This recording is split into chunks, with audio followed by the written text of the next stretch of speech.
You know, looking back at Sunday's win over the Panthers, I noticed a couple things, a couple surprises maybe. And it's something I want to bring up. So let's talk about it. Welcome back to Cardinals Daily. I'm Eddie Law. Hit that sub, hit that like, hit that bell. Let's get right to it. Were there any surprises from the win over Carolina? I think so. Let's get to it, all right? All right, Cards fans. Let's dive into Sunday's 27-22 win over the Carolina Panthers. On paper, it goes down as a 2-0 start for Arizona. Everything looks great. We feel great. We feel good. On paper, we feel good. If you watch the game, especially if you were there like I was, you don't feel that great, but you feel happy that you're 2-0, right? That O is beautiful to see, right? But this game had a little bit of everything, man. Big plays, surprising standouts, and yes, a late scare. You might have crapped your pants a little bit at the end of, near the end of that game. Cardinals came out swinging, man, right? Third play of the game.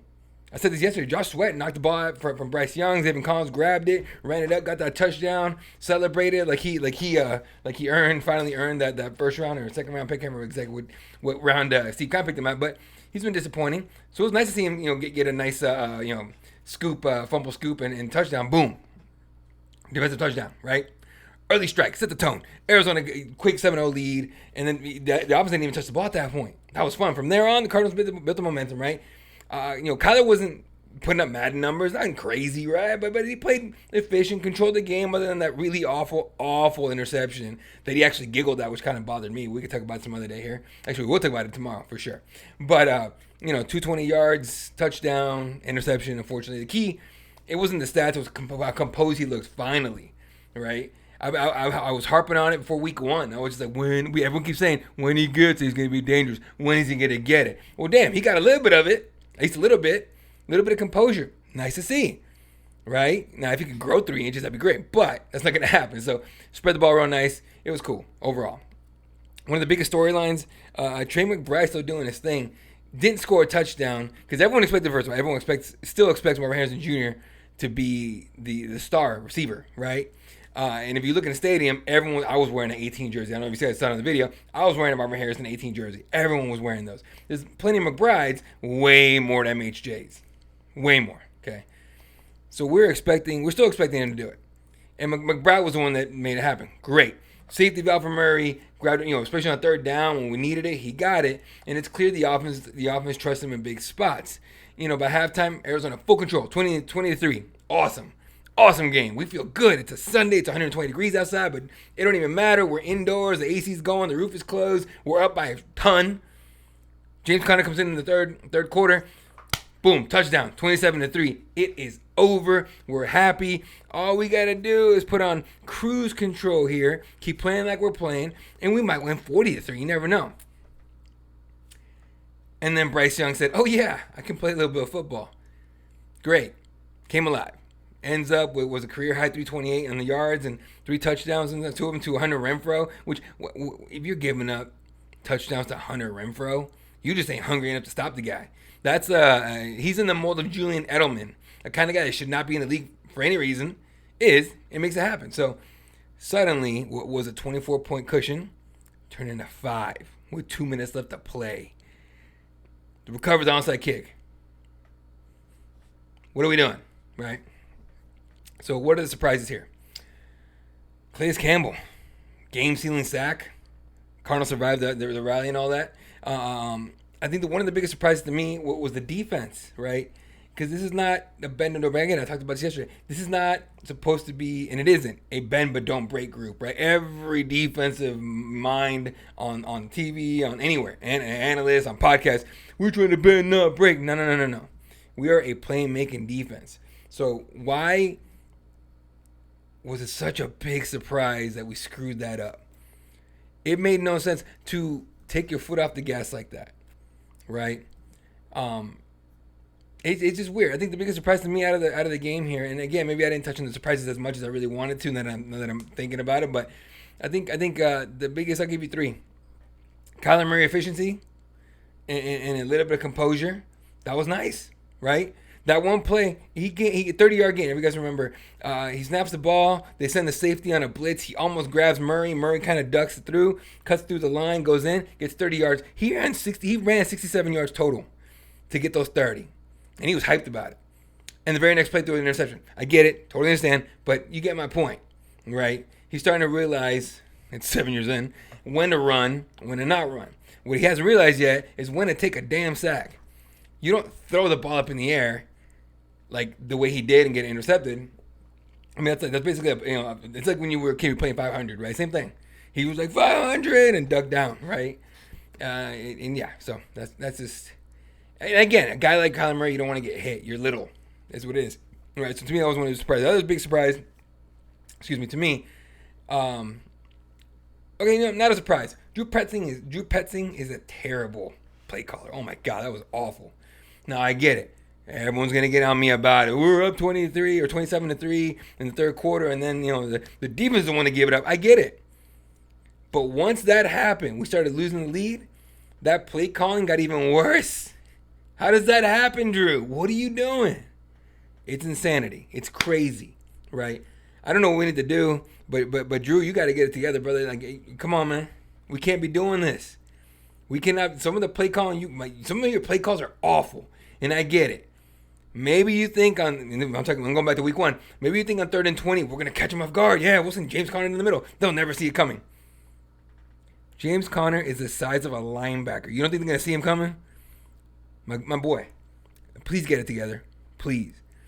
And the last surprise is old-ass Calais Campbell, Old Faithful. I was a little surprised that he got that game-winning sack. That was fun. That was old school. I wanted more than you do football, and it was beautiful. So next week, the Niners, we'll find out how real this 2-0 start is, of course. But I touched on the complacency that the defense had to squander the lead for the most part, right? First half. Arizona's defense looked dominant. Started off hot. Forced fumble. Boom. Touchdown. Xavier Collins gets in there. Right? We're all celebrating. Hell yeah. All of us in the stadium were high-fiving. People wouldn't even know, which, by the way, first time in a long time, the entire crowd, for the most part, was red. Barely any blue, and it was awesome. And my season tickets are on the visitor side. They're not even on the home side. So I'm usually surrounded by away fans. I was surrounded by Cardinals fans. Thank you, Cards fans, for showing up and not selling your tickets. You guys are awesome. Anyway. Keeping it going. 27-3. Great. Felt like the game was over. And that's what things got messy. Instead of slamming the door, Arizona's defense eased up. For some reason, Bryce Young made him pay. Or made us pay.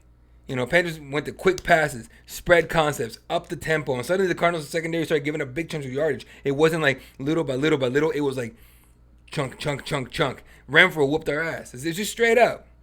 Right? He would get the ball underneath and then avoid getting tackled.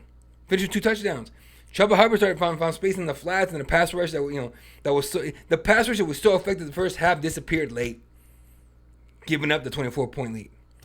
The numbers tell the story, man. Bryce Young, again, 328 yards, 3 touchdowns. Most of that damage was in the second half, if not all of it, right? And the Cardinals went suffocating the Carolina to scrambling just to hold on.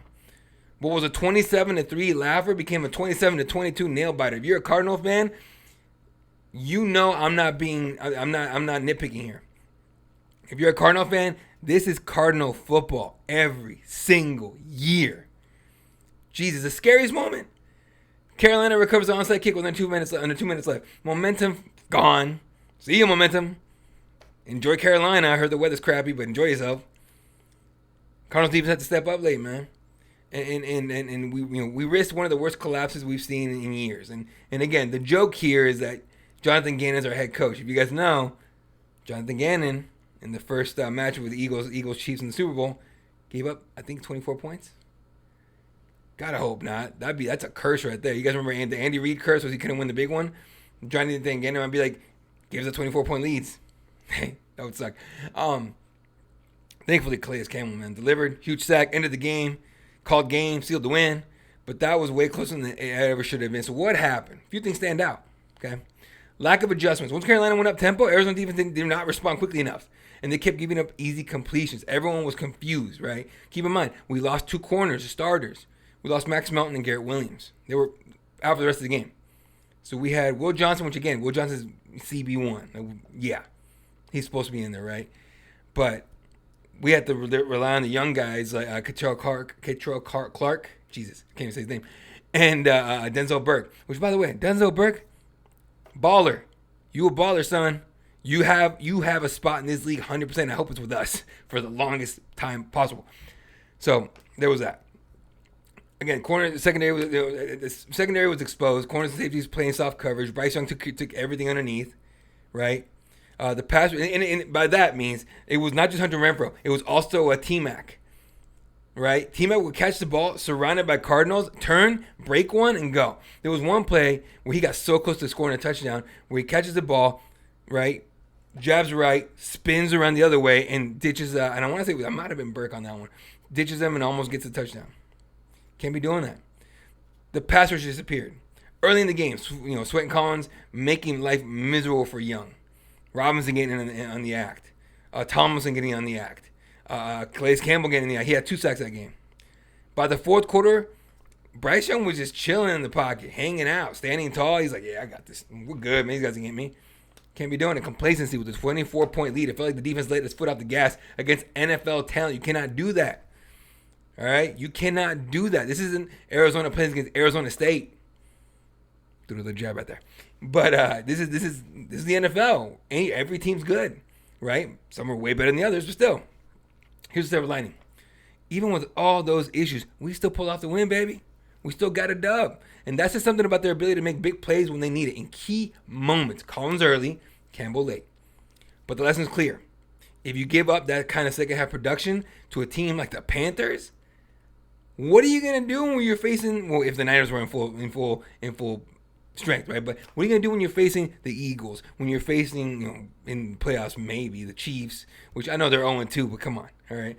And when you're facing the freaking Chargers, when you're facing the Ravens, what are you going to do when that happens? Because you know what they're not going to do? They're not just going to let you score on a 24-point lead. They're going to take it, shove it down your throat, and kill you with it.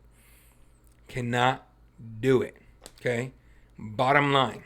Arizona's defense showed both sides of its identity on Sunday. Explosive playmakers, awesome, who can change the game, great, but also a tendency to give up momentum and big drives when they should be closing things out. If they want to be taken seriously, this defense as a legit, and this team as a legit playoff contender, we need to turn those first half stops into full game dominance. Make it happen. Cardinals won. They're 2-0. Great. But if they don't fix the defensive lapses, folks, this will not be the last time that I'm talking about a blown lead, okay? It is what it is. All right. One key area that I think we need some help at, and I have a name for y'all that I think everyone's going to roll their eyes at, and he's a former Carolina Panther.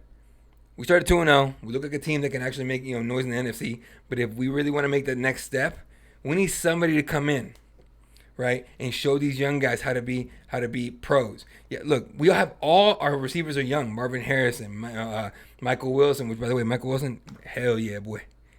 Should have been 2 touchdowns. Should have been, but you got that one. And it was a beautiful one, all right? Keep it up, son. All right, but, Dortch, still young. Zay Jones, youngish, right? Like, we have our young guys. We need to consider a veteran. We just saw a veteran make a big play to win the game. It's going to sound weird, I want Adam Thielen on this team, okay? Here's why. Sure, MHJ, rookie phenom, right? Looks like a star in the making as soon as Kyler's able to get in the ball. McBride, excellent as tight end option, awesome. But outside of those two, Kyler Murray doesn't have a lot of reliable veteran targets.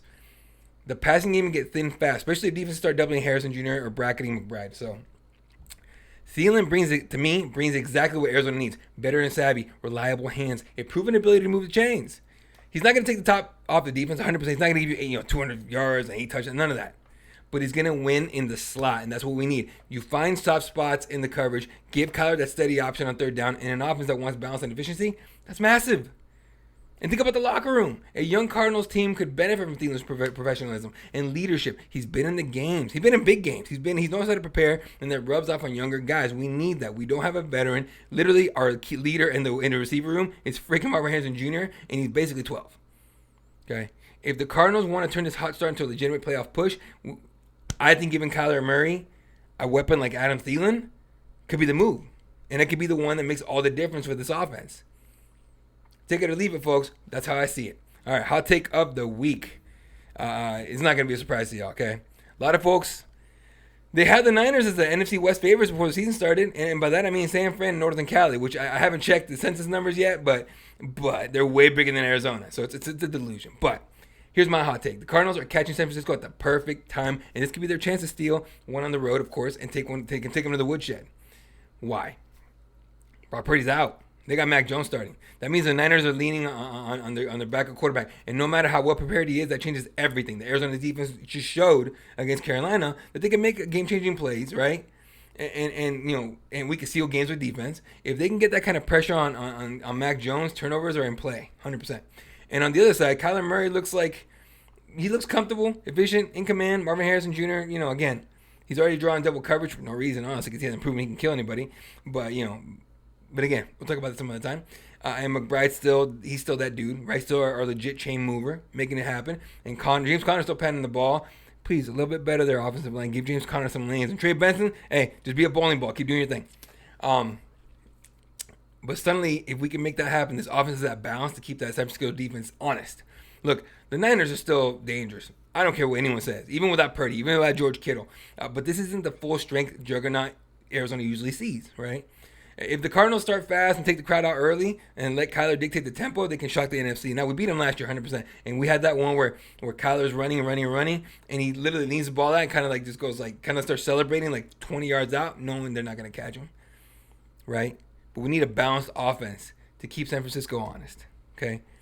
If we can do the little things, all the little things right, we can shock the NFC West and walk out of San Francisco with the control of the division. 3-0? 3-0? Come on now. Heading into week 4 against the Seattle Seahawks on Thursday Night Football, which, by the way, I'll be there. Hell yeah. Let's make it happen. So let's be real. Niners are weak. They're beat up. Somebody kicked their ass and left them for dead in the alley, and we just happen to be walking into that alley. We're going to make sure they don't get up. We're going to put our foot on their throat. And I'm going to take that win, 100%. I don't care what anyone says. Every Niner fan's going to be, we're hurt. We didn't have our quarterback. We didn't have our I don't care. You're going to take an L, okay? You're going to take an L, okay? The Niners are the horse with a broken leg, and we're the Rangers with the shotgun about to put them out of their misery behind the barn. Plain and simple. All right, NorCal, I know y'all don't like us. We don't like y'all either. It's all good. All right, we're coming for that ass, 100%. We're gonna whoop y'all, okay? That's gonna do it for this episode of Cardinals Daily. I'm Eddie Law. Don't forget to hit that sub, hit that bell, hit that like, leave a comment, and I'll see you tomorrow. Go Cardinals.